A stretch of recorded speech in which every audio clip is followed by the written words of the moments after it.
গল্প নুনের দাম। ইরান এক সুন্দর দেশ। সেই দেশের এক সম্রাট, নাম তার নওশের।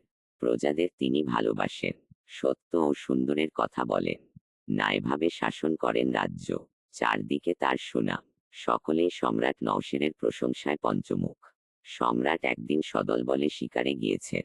বনের এদিকে ঘুরে বেড়ান, ওদিকে ঘুরে বেড়ান, চারদিকে চমৎকার এক আনন্দ উৎসব। দুপুরবেলা ক্লান্ত পরিশ্রান্ত হয়ে নওশের বিশ্রাম নিতে বসলেন। এখন খাওয়া দাওয়ার সময়। সম্রাট নওশের ক্ষুধার্ত, তার সঙ্গীদেরও সেই অবস্থা। খেতে বসে দেখা গেল খাবার দাবার সব ঠিক আছে, কিন্তু লবণ আনা হয়নি ভুলে। একজন সিপাই সঙ্গে সঙ্গে ঘোড়া ছুটিয়ে দিল লবণের সন্ধানে। সম্রাট তাকে বললেন, কোথায় যাচ্ছ তুমি?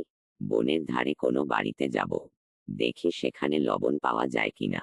যেখানেই যাও না কেন, যার কাছ থেকেই লবণ আনো না কেন, পয়সা দিয়ে কিনে এনো কিন্তু। সিপাই ঘোড়া নিয়ে ছুটল। খুব তাড়াতাড়ি লবণ জোগাড় করে ফেলল সে। ফিরে এল আরো দ্রুত, মুখে তার সার্থকতার হাসি। সম্রাট তখনও খাওয়া শুরু করেননি।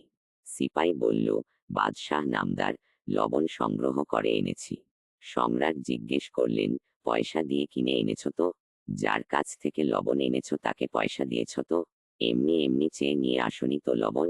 নওশের ব্যাকুল হয়ে তা জানতে চাইলেন। এই দেখে এক উজির আজম মৃদু হেসে বললেন, সম্রাট, আপনি এই সামান্য ব্যাপার নিয়ে এত মাথা ঘামাচ্ছেন কেন? বারবার আপনি জানতে চাইছেন পয়সা দিয়ে কিনে আনা হয়েছে কিনা।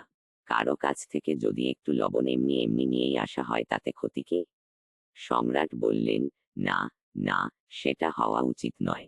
আমি যদি অন্যায়ভাবে কারো গাছ থেকে একটা আপেল নিই তবে দেখা যাবে আমার সঙ্গীরা গাছটাই উপড়ে দিয়েছে। আমি যদি সিপাইকে বলি, যাও বিনামূল্যে একটা ডিম নিয়ে এসো ও গিয়ে তাহলে কারো বাড়ি থেকে মুরগি শুদ্ধ ধরে আনবে, এটা কি ঠিক হবে? সকলেই মাথা ঝাঁকালেন। না, এটা করা ঠিক হবে না।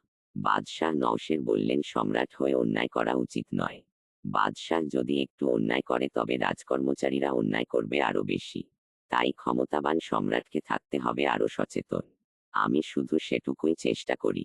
দরবারের সকলেই সম্রাটের প্রশংসায় শতমুখ হয়ে উঠল। আমাদের মহান সম্রাটের জয় হোক।